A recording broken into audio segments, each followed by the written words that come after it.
All right, YouTube Nation, what's up? I'm back. As you can see, I'm shaved. Tomorrow I'll be getting a haircut because tomorrow's payday. Yeah, love to get paid on Friday.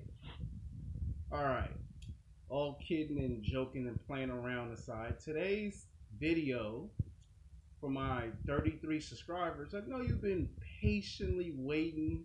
I know y'all been looking at my videos over and over and over. And I know y'all love them two videos that I dropped about a month ago. Asian women having sex with black men, part one and part two. And it seems like those are by far my absolute best videos. So I thought I'd come in here and I'd drop some real fire, some more heat on y'all. Today's video is going to be called Middle East Women Having Sex with Black Men. Let me say it again for those that did not hear me loud and clear. I said Middle East women having sex with black men. Now this video is because it's a long time coming. It's been for a long time coming, players and pimps. It's been a long time coming. Now, women from the Middle East do find black men very physically and sexually attractive. They like us because we're bigger, we're stronger, we're faster, we're more athletic, and they do like a man that is very smart and intelligent and knows where he wants to go in life. But a lot of people want me to talk about the misconception, like what is the good and the bad. And like in all my videos, I give you the math and I give you the science in my YouTube videos because I'm all about that. Now, what you gotta understand is Middle Eastern women, whether they may be Pakistani, whether they may be Iran. Hold on, people. Hold on. I hate when every time we do this. Hold on, people. Hold on.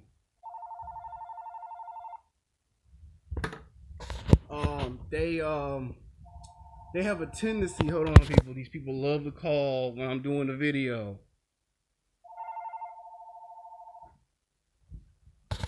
Like I was saying, sorry about that. I apologize.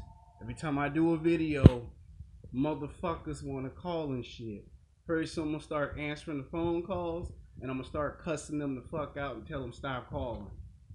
Not when I'm filming. It's rude and disrespectful. If you don't call on Steven Spielberg's time, don't call on my time. Like I was saying, there is a misconception when it comes to that. Now, my friend Zach Deloney here on YouTube came up with a very interesting theory. And that theory is that because social media is so popular, is that it gets the attention of everyone around the globe. Not just in all 50 cities and all 50 states of the United States of America, but worldwide. You know, there's people in Russia that do know what basketball is. It's the NBA. They do watch professional football. They watch baseball. They watch hockey. And 9 times out of 10, Zach comes up with this conclusion that they got satellites and everything they see on TV is the same thing you see on TV. So when they come to America, they can't help to be Americanized and want to what's the word I'm looking for? Imitate what they see in television and film. Like you got women from foreign countries that like Mariah Carey, that like Whitney Houston, that like Katy Perry, that like Lady Gaga, especially Lady Gaga, and let's not forget Nicki Minaj, and let's not forget Beyonce.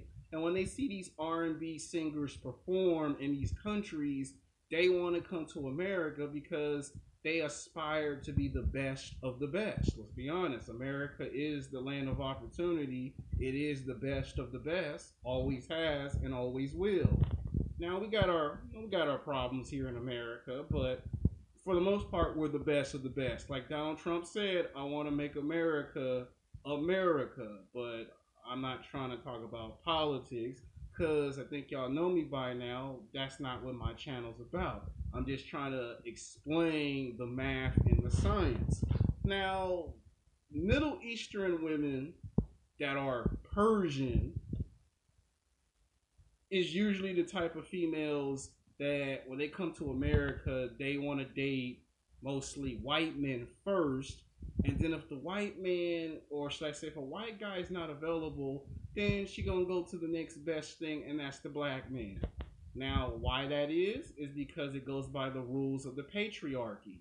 Whoever is the top dog, who is number one, who is the heavyweight champion, that's who she is going to go after 99.99% of the time. And if that guy's not around, then she goes to the black man. Then it becomes about why she finds the black man physically and sexually attractive. Now, Pakistani women and women from Iran, they love them some black men. Now, I've actually have had the pleasure about 7 years ago. I had came from the gym. You know, I had did 2.5 hours in the gym, and I had came home like around 5:45, a quarter to 6 o'clock, and I was walking down the street, and I saw this girl that looked like she might be Middle East, but she wasn't Persian and she wasn't Pakistani. She was Iran. You know, she was like 5'5" or 5'6". You know, she had a nice slender built, nice curly hair, and she wasn't black, but she had black skin. So, and she looked good for a darker skinned woman, but she was not black. She was not African American. She was Iran. And she turned around and she smiled at me when I was looking at her ass. Because she was jogging up the street, and here I am walking down the street, and I was a rush to go home. And she looked, and she actually sized me up. Like, she looked me up and down like I was Batman, like I was Superman. And that's when it dawned on me that, damn, this woman's checking me out, and I'm walking home. And I told it to my mom, and my mom kind of had this nonchalant look on her face, like, well, what you expect? You know, women from foreign countries, they love them some black men. You know, my mom tried not to be a tease, but my mom was trying to say they love them some D-I-C-K from a black man. And that experience taught me a whole lot. And that wasn't the first time. That wouldn't be the first, and that would not be the last time I would have an encounter of that. There was another one where I was playing basketball with my best friend, and I saw an Indian woman, or she appeared to be half black, half Indian. And he told me, "You look like you might be Indian because she looking at you like you're some native chief or something." And I kind of looked at my friend James when I was playing basketball 8 years ago at Culver City Park, that, yeah, but she ain't got to stare at me that hard, because I thought I had committed a murder or a crime. And he was explaining to me, she looking at you like you some sex god or some sex symbol. Now, what you gotta understand is that when they see black men on television, you gotta keep in mind it's social media that's doing this. Channel 7 News, you know, to give you a prime example. News in general be doing this. And a lot of times they do it because it's their job to tell the news. And when they see the news, they can't help but to say, well, black men rob liquor stores. You drive up the street shooting the neighborhood up, gang banging, putting up gang signs. Where you from, cuz? Where you from, blood? They see all of that. And when they come to America, they think that all black men are criminals or gang bangers. And it ain't until they see that a black man actually has a house, has a car, has a job, and makes pretty good, decent money. That don't mean you're rich and famous. That don't mean you're a multi-billionaire or a multi-millionaire. It just means you make enough money to take care of yourself. And that's what they find physically and sexually attractive. That's what makes a black, not a black woman, but that's what makes a woman from the Middle East, that's Persian, that's Iran, from Iran, Afghanistan, as in Pakistan, Pakistani women, women from Iran, and Persian women, Muslim women find black men physically and sexually attractive. It ain't just because you're bigger, stronger, and faster and more athletic, and you got a big DICK, and you know how to put it down in the bedroom, player. It's mostly because you know how to take care of yourself. See, in their culture, the man is always number one. In that culture, they're gonna wash the clothes, they're gonna cook and clean, and if you want them to, they will actually do it. They will actually walk around the house butt naked with no clothes and cook your breakfast, lunch, and dinner. You want back massage, you get a back massage. You want your neck massage, you get your neck massage. You want your feet massage, you get your feet massage. If you want to have sex with 2 women, 3 women, 4 women, 5 women, they're open to the idea of that. You can experiment and you won't be getting accused of you cheating on your wife or your girlfriend. See, in that culture, you can have sex with multiple females. If you want to have a threesome, you can have a threesome. You want to have a foursome, you can have a foursome. Real talk, real shit. And they don't be looking at you like how some of these American black women will look at you. You know, and some American white women will be like, nah, you ain't cheating on me with another woman.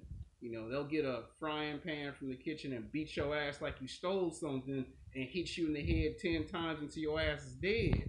Well, I'm not trying to over exaggerate and blow stuff out of proportion. I'm just trying to explain to you what's the difference between women from the Middle East and women from America. Because a friend of mine named Jimmy wanted me to make a video, well, not this video, but a different type of video that's similar to explain it.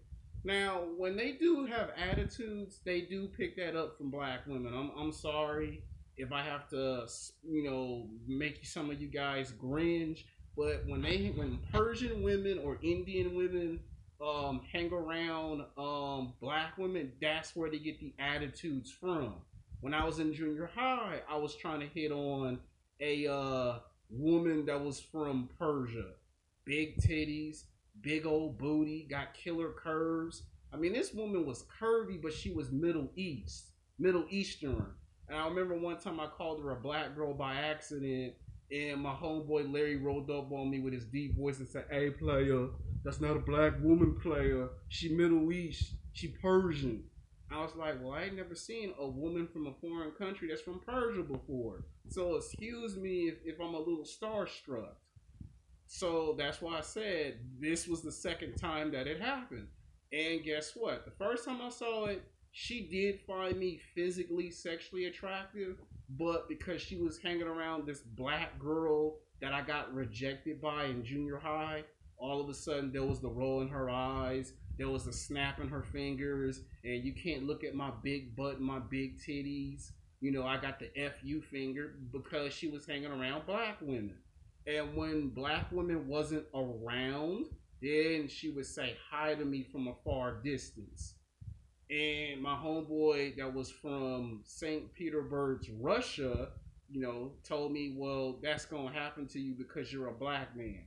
And I said, what do you mean? And he said, well, because on the news, they show pictures of you gang banging as a Crip or as a Blood, and that's all we see back home in our country. You playing basketball and football, selling drugs, and gang banging. And that's shown across the globe worldwide. And then the women see that, and the women think that all of you are just like that. So you got to hear it from another man from another country telling you that social media is the reason why you're at a disadvantage. And I hate to say it, that with social media that we have today, we kind of are at a disadvantage. Because every time we try to show that we're not like what we see in the movies and the television shows, then you get more ostracized for that. So, yeah, Zach Deloney is right when he says they got satellites. You're not stopping the news from getting out to Russia or Paris, France, and thinking you're changing some things. They will get stank attitudes. I would say back in 2016, I was on a bus, and it happened to me again. I saw me a Middle Eastern woman with a big butt, big ass titties, fine as hell, and I offered to let her sit down, and she looked at me like, "Oh no, nigga, I ain't sitting next to your ass." And I was like, "Okay, you fine as hell. Even though you got a stank attitude, you fine as hell." And she did that because she wanted to make a scene on the bus. So yeah, when they come to America, they will imitate Beyonce, Tyra Banks, Nicki Minaj, to a degree. It doesn't happen all the time. It happens in some cases. Now they do cook and clean, and like I said, they will cook your breakfast, lunch, and dinner butt naked with no clothes. They will have sex with you, and they do like the D-I-C-K of a black male. They love them some B-I-C-K. Now, do you have to be like Dwayne The Rock Johnson to get you a Middle Eastern woman? I don't want to say yes and I don't want to say no. It does give you a big advantage if you're like Dwayne The Rock Johnson. Now, there is a type of black man that they do go for. Yes, they do. If you play basketball and football, that's one way of answering the question yes. But for the most part, what they find physically and sexually attractive 99.99% of the time is you can take care of yourself. Besides you being bigger, stronger, and faster, and athletic and handsome looking, it's the fact that you have the ability to get your own house, if not a house, an apartment, you got a car, and you make your own money and you're not depending on no one else is what they find physically and sexually attractive. And a lot of times, if you are encountering a woman that's either Indian, from Iran, Pakistan, or Persia, or Muslim, and she give you attitude, that's called a shit test. I mean, what else am I supposed to say? It's a shit test. She's trying to see if you're a real man or a little boy. And once again, like I say in all my videos, you have to demonstrate that you're a masculine man. If a woman can sense that you're a bitch, then you ain't gonna get no play. What else can I possibly say in this video? You know, she ain't gonna be giving up the panties. She ain't gonna give up the booty. So if you can't demonstrate to her what a real man is, if you're not showing masculine energy, then you can kiss getting some Persian booty or some Indian booty or booty from Pakistan or from Iran. You can kiss that goodbye. Because if you're not showing her what a real man is, she gonna have less respect for you because you can't show her what a real man is. A lot of times when you date women from foreign countries and they test you, it's because they want to see if you're a real man. And if you can't even show a white woman or a black woman or a Latino woman that you're a real man, what do you think's gonna happen when you try to date a woman that's from India or Indonesia or a woman that's from the Middle East? She gonna feel the same exact way as American women feel. I don't have a man, I have a little boy. You know, and then she gonna disrespect you because she see that you get disrespected by American women. See, when you tell a woman from a foreign country that you have problems with American women, the first thing they're gonna ask you is, why are you having a problem with American women? And if it takes you 30 to 60 seconds to answer that question, she already know right there is all she needs to know that you don't know how to be a man. Because if you can't be a man with American women, you're not going to be able to be a man with these types of females.